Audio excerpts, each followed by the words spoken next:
This is John. Everybody say hi to John.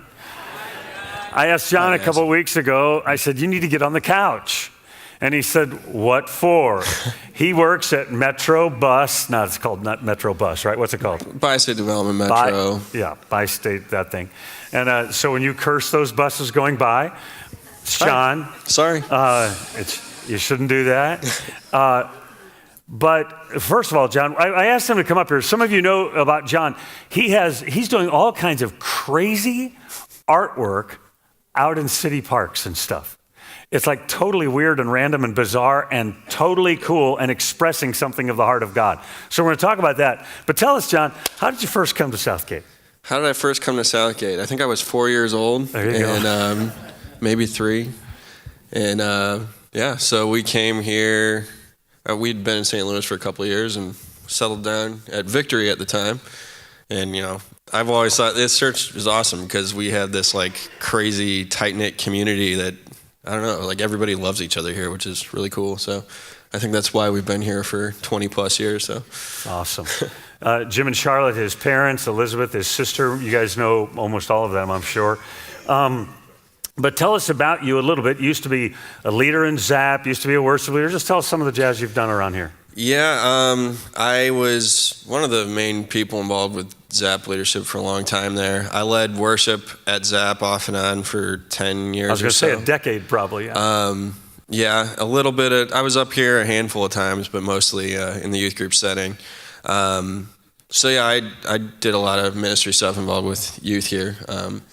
And you went to UMSL, right? Yeah, I was in a joint program with UMSL and WashU for civil engineering. Tell us how smart you are, come on.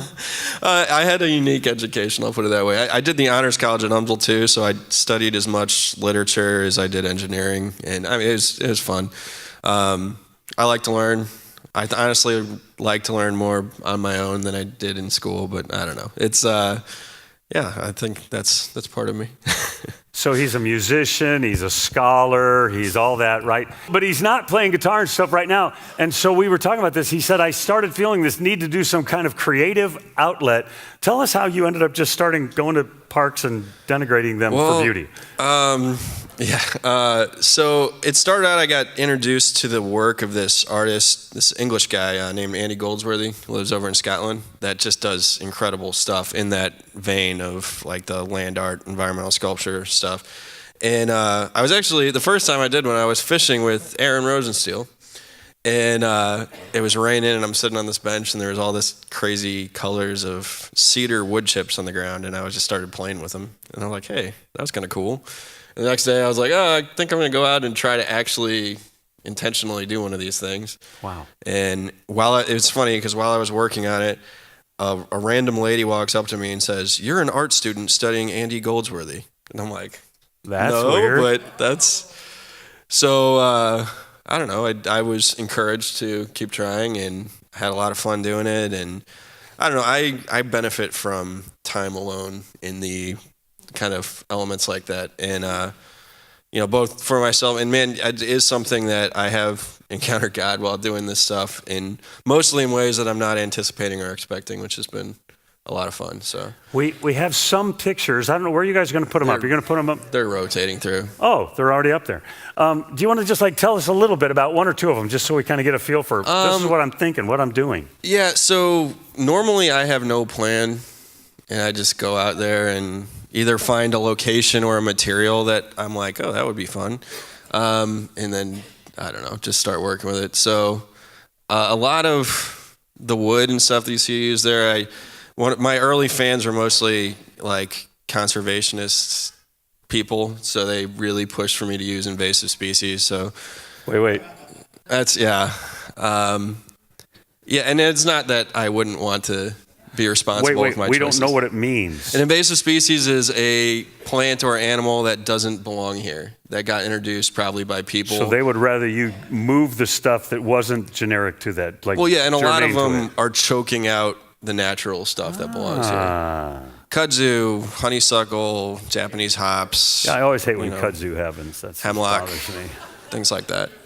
That's all honeysuckle and invasive Japanese hops tied up together over a creek. I don't know. And there's I've done a lot of different things. I've counted my goal. So eventually, after I had been doing them for a little while, I decided I might as well set a goal for myself, and I got a little over ambitious and thought, you know what, I'm going to try to do 365 pieces in the year from when I started, which I'm ahead of schedule on. I figured out what my total was before I came in this morning. So yesterday was 321. So wow. Yeah. So I think about this like I'm roaming through the park, not that I would ever do this, but I'm roaming through the park, and all of a sudden this beautiful something is there that shouldn't be there, kind of. Like, I mean, like, you doing it, tell us why. Like you said, I don't really know why I'm doing a particular thing, but you're kind of doing this. There's a lot of reasons why. Yeah, give us some of the back part. So, I mean, like I said, I really enjoy just getting that time out there alone. Then there's also something to be said for, like, if you like to do something creative, like, fluency is valuable, is the way I'd put it. I don't know if you guys are familiar with the band Switchfoot. The lead singer from them talked about that he writes a song every day. And it's not because they're all going to be good songs, but it's because when he does get inspiration, he wants to have the fluency in his art form to be able to just do it. And so that's an aspect. I mean, there's a lot of reasons why. I love doing it. It's fun. And like I said, I've had some pretty tender encounters with the Lord doing it, and just realized a lot of things about myself. Like, there's something really meditative about that type of work where you're just out there. You've got expectations for the way you want things to go. Sometimes they go differently, maybe better, maybe worse than you expected. And it ends up being a really relatable experience that's, I don't know, it's been good for me to, like, reflect on myself. And yeah, I don't know. Well, I think of some of these things, like I would walk up to that in some park, right, and see that and go, what on earth? Somebody did this, and it has beautified my little world. And I was telling John, he said, why do you want me on the couch? I said, I want to remind people that what you have to give, what you have that's creative, what you have that's a part of what makes you tick is also, he talked about like encountering God himself, but there's this whole sense of a release of your gift that will then translate and minister to other people.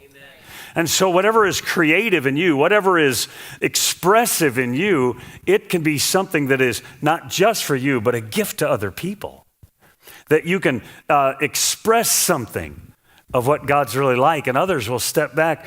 See, like I'm like, just like John, I go in the woods and build. No, I don't do anything like that. But when I listen to people that are creative and what they're giving their heart to do, all of a sudden I'm inspired to do something myself within the context of my limited, my narrow gift mix. And so I want to encourage you today, like I would never think to do what John is doing, particularly 365 times, I wouldn't think to do that. But think about that he's out there and expressing the gift God has given him to beautify his world, to express God's glory to every person that happens to randomly walk by. I want to just dare you to think that your life could put a stamp on the earth in a similar way. Let me ask you a question. So this is all like natural stuff. Does it like go away? Yeah. So most of them don't last long. Like a month or a year or a day? It depends on the piece. And that really is part of it for me, that like them falling apart and being broken down is like part of the piece in my mind. And it was funny because speaking of them breaking down, the creek where I do most of my work in all the rain we had last week, overnight it went up and back down 10 feet. Wow. And it wiped out like almost everything that was surviving down there, which was fun because it's like, a lot of people are like, oh, I'm so sorry. And I'm like, no, it's kind of awesome. Like there's all new stuff down there and it's like this natural reset button that somebody hit and it's like, okay, now what? I don't know. There's something cool about that too. And there's something really relatable about like that, things break down, things don't, and that can be beautiful. That doesn't have to be disappointing or frustrating. That can be like, I don't know, it's, yeah. That's awesome. I appreciate your time. That's John Meany, everybody.